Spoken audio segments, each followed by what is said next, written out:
Laure Menin, ce soir à nos côtés, bonsoir. Bonsoir Anthony. Riyad Salamé, ex-gouverneur de la Banque centrale libanaise, a été arrêté cet après-midi à Beyrouth. On le soupçonne, je cite, de détournement de fonds de la Banque du Liban dépassant 40 millions de dollars. Oui, et le tout sur plusieurs dossiers, deux pour être plus précise. D'abord, la crise économique et financière qui secoue le Liban depuis 2019 et puis les origines de sa fortune personnelle. Alors Riyad Salamé, il a passé 30 ans à la tête de la Banque du Liban jusqu'en juillet 2023. Il a d'abord été qualifié pendant très longtemps de meilleur gouverneur d'une banque centrale au monde pour avoir redressé le Liban après la guerre civile entre 75 et 90. Et puis il a été désigné ensuite comme responsable de la crise qui a frappé le Liban en 2019. Alors, lorsqu'il arrive à la tête de la Banque du Liban, on est en 93, juste après la guerre civile, Riyad Salamé fixe le taux de change de la livre libanaise par rapport au dollar. Suivent les années fastes, les capitaux étrangers affluent en dollars et ils sont grassement rémunérés par les banques commerciales libanaises. Ça dure une vingtaine d'années, mais c'est une fuite en avant, une sorte de pyramide de Ponzi où les nouveaux capitaux permettent de financer la rémunération des capitaux qui sont arrivés un peu plus tôt avec la guerre en Syrie. En 2011, eh bien, les signaux rouges commencent à s'accumuler. Mais Riyad Salamé poursuit cette politique qui commence à coûter cher, très cher à Beyrouth et lui vaut donc d'être finalement surnommé le Madoff libanais. Et puis parallèlement, Riyad Salamé est aussi soupçonné de s'être constitué un riche patrimoine immobilier et bancaire grâce à un système complexe de sociétés écrans installées dans des paradis fiscaux comme le Luxembourg ou les îles Vierges. Mais surtout, au cours de ces 30 années, donc à la Banque centrale du Liban, eh bien, il aurait surtout massivement détourné des fonds publics libanais, 40 millions comme le dit effectivement l'accusation au moment de son arrestation, mais potentiellement beaucoup plus. Alors pour ce qui est de la crise libanaise, qu'est-ce qu'on lui reproche exactement ?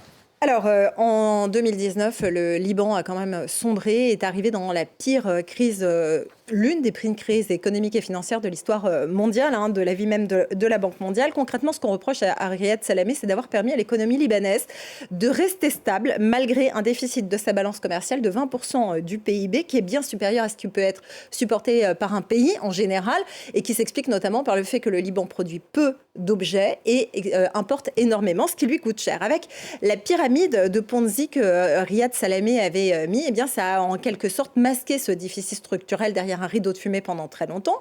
La Banque du Liban rémunérait très généreusement les dollars qui étaient déposés par les investisseurs, ça pouvait être des Libanais ou des investissements étrangers dans les banques commerciales, qui étaient détenus, et c'est important de le souligner, par des clans puissants qui sont présents également en politique. En 2019, le système finit par atteindre ses limites et tout se casse la figure. La vie livre libanaise, depuis cette date, a perdu 98% de sa valeur face au dollar, c'est-à-dire qu'elle a dégringolé aujourd'hui à 92 000 livres libanaises pour acheter $1 contre 1500 livres seulement, entre guillemets, avant la crise. Ça a entraîné évidemment une inflation vertigineuse, une hyperinflation qui a atteint 200% pour l'année 2023, seulement, entre guillemets, 70% pour le début de l'année 2024.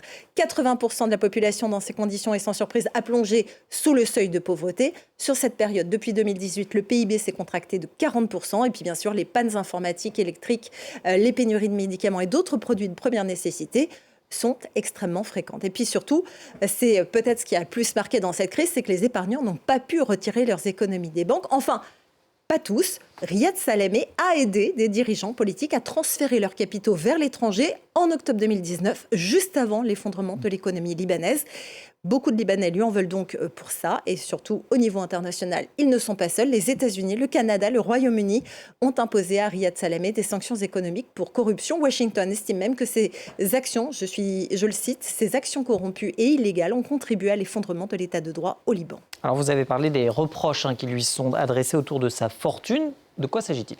C'est une nouvelle affaire des biens mal acquis. Riyad Salamé fait l'objet d'enquêtes dans plusieurs pays européens, notamment la France. Il est soupçonné de blanchiment d'argent à travers des investissements immobiliers dans plusieurs capitales du continent, au nom de sa famille et de ses proches. La justice française a déjà procédé à 12 saisies sur son patrimoine immobilier et bancaire pour une valeur totale de plusieurs dizaines de millions d'euros.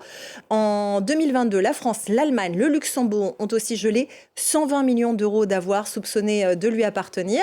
Cette fortune, Riyad Salamé affirme évidemment l'avoir constituée honnêtement lorsqu'il travaillait dans la banque d'investissement américaine Merrill Lynch et qu'il gérait alors le portefeuille d'un certain pas du tout, Rafik Hariri, milliardaire qui a fait sa fortune en Arabie Saoudite et qui est ensuite devenu Premier ministre en 92 et l'a nommé à la tête de la Banque du Liban en 93. Riyad Salamé se défend donc de toute malversation, mais l'Europe n'est pas la seule à avoir des soupçons. Je vous le disais tout à l'heure, le Royaume-Uni, le Canada, les États-Unis estiment aussi qu'il faut y voir plus clair. Ils ont aussi gelé ses avoirs, ceux de son frère, de son neveu, de son ex-compagne et de son fils.